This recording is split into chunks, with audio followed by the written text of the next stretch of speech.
Hey guys, I hope everybody's having a fantastic day, whether you're watching this in the morning, in the afternoon, or in the evening. I'm glad you're here. Today is going to be a first for the channel. It's the first time I've featured an OKnife on the channel. It's the first time I haven't experienced a lot of OKnives. The ones that I have, I've been underwhelmed with. This one kind of changed the game for me a little bit. Before I get started, I do want to say thank you to all the channel members. Thank you. And thank you for any of you who come in here to check out the knife and EDC content. I appreciate all of you. All I ask is if you're so inclined and you haven't had a chance yet, if you'd hit that subscribe button and that bell notification icon, it would really help me out and help my videos get seen, hopefully discovered by more people. So this knife came into the collection via a channel member, and it's getting ready to go out because it was won on a giveaway Friday night. But it does come with a commemorative OKnife Rubato or Rubato coin, Outdoor Elite, blah, blah, blah. I think all of them come with a coin, if I'm not mistaken. But the packaging is very nice. This knife was not the budget knife I expected it to be. It's a little bit more premium, kind of in that mid-range. I think right around $109. I will leave a link to my Blade HQ affiliate link. But when you open the knife and you start to experience the knife, you realize that it does have quality materials.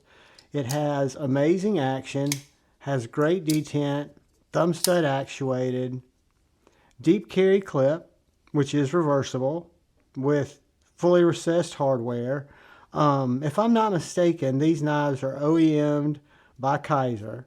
This particular one is Ultem scaled, so you've got Ultem handles, which I really like.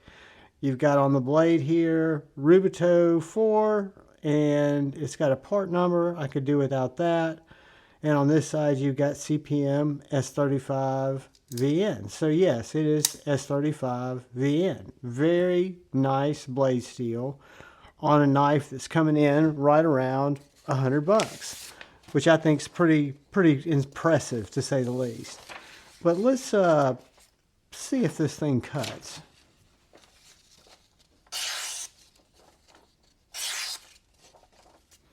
Guys, I will just tell you, this is, from what I can tell, the factory edge, and it is a therapeutically slicey little knife.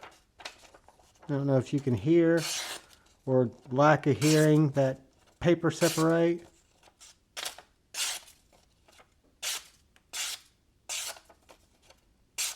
I'm sorry, guys.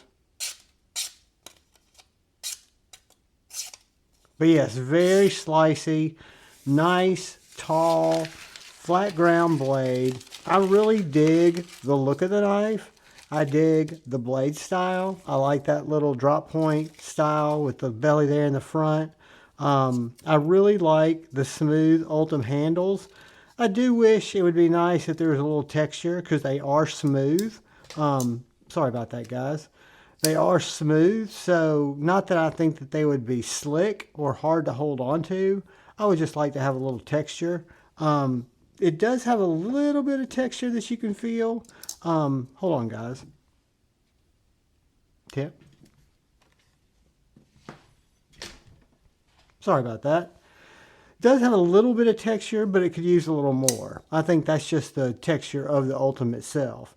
But the ergos, you don't feel the clip at all. It feels great in the hand. You've got kind of a wonky plunge grind where the plunge comes way back like it should. You've got a nice cutout here, but then the fatness of the blade comes almost right to the edge. So I don't know necessarily how that'll look. However, I don't think it's going to need to be sharpened all that much depending on how you use it. And I think it'll work out fine. I think if you wanted to, let's see. Yeah, I don't know if you'd want to mess with that plunge or not. But anyway, I think it'll be fine. Be good for a couple of sharpenings. That might be a drawback, like the smoothness of the knife. And to me, the clip side feels slightly more textured than the show side. And I don't know if I don't know what that is. Maybe it's just me being, imagining it. But let's do this. Let's do a couple of quick size comparisons and look at how this knife sizes up.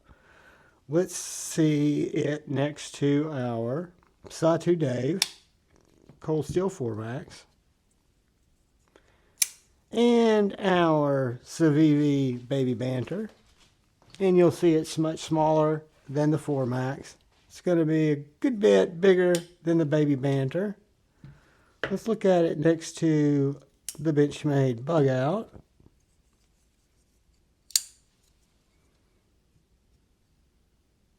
It's going to be smaller than the Bug Out, which is going to make it a good bit shorter than the PM2.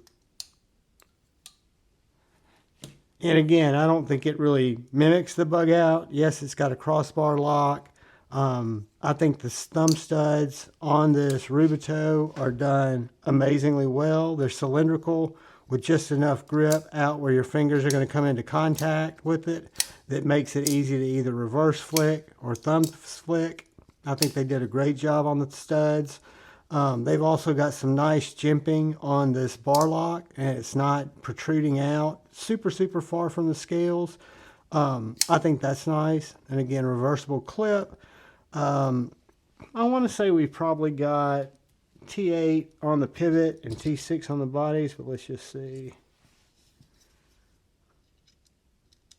T8, and this is going to be T6s. One thing that would be nice if they did T8s on the body screws, but they did T6s, which, let's face it, they're 2 body screws. That's fine. It looks like you do have a double-sided pivot. Another, I'd like to see a captive pivot, but there are reasons for doing non-captive pivots, right?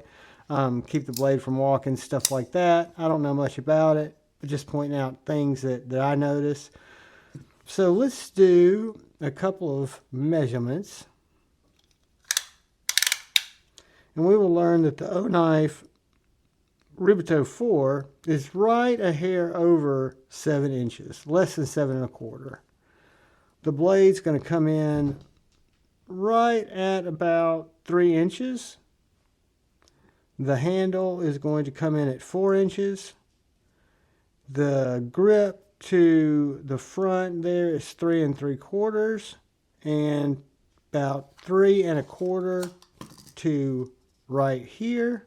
If you want to grip the knife there, I personally grip the knife up here. That's 3 3/4. You do have some jimping here on the blade. If you like to hold it back, that's 3 1/4, 3 3/4. Again, I see this more of an EDC knife than a super hard use knife.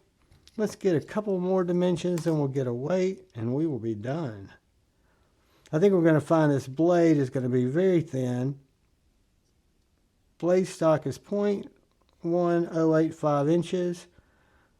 Behind the edge it comes down to 0.0150, 0.0160. Very thin flat ground blade. And the handle is going to come in right under 1/2 inch at 0.43 inches. Just a very nice package. Another thing I didn't mention, I probably should, it's also very light. The detent's super snappy, but the package itself with the Ultem handles is very light. So let's grab our Javon scale. Let's see what this guy weighs in at. 2.8 ounces with a 3-inch blade. So if you're an ounce per inch guy, you'll like that. That comes in under the ounce per inch. And for me, who's never been an Olight fan at all, kind of an outward, not really much of a liker, this knife is solid. It locks up solid. It's got probably one of the better bar locks that I've experienced. It's quality materials with Ultem scales and S35VN stonewash blade. I'm a big fan. I wish I'd hung on to it a little longer before I gave it away, but it was donated to the channel and it was won by a channel subscriber, and it's going out tomorrow, so it'll go out before this video comes out, guys. Anyway, I appreciate each and every one of you. If you've watched it this long, thank you. I appreciate you.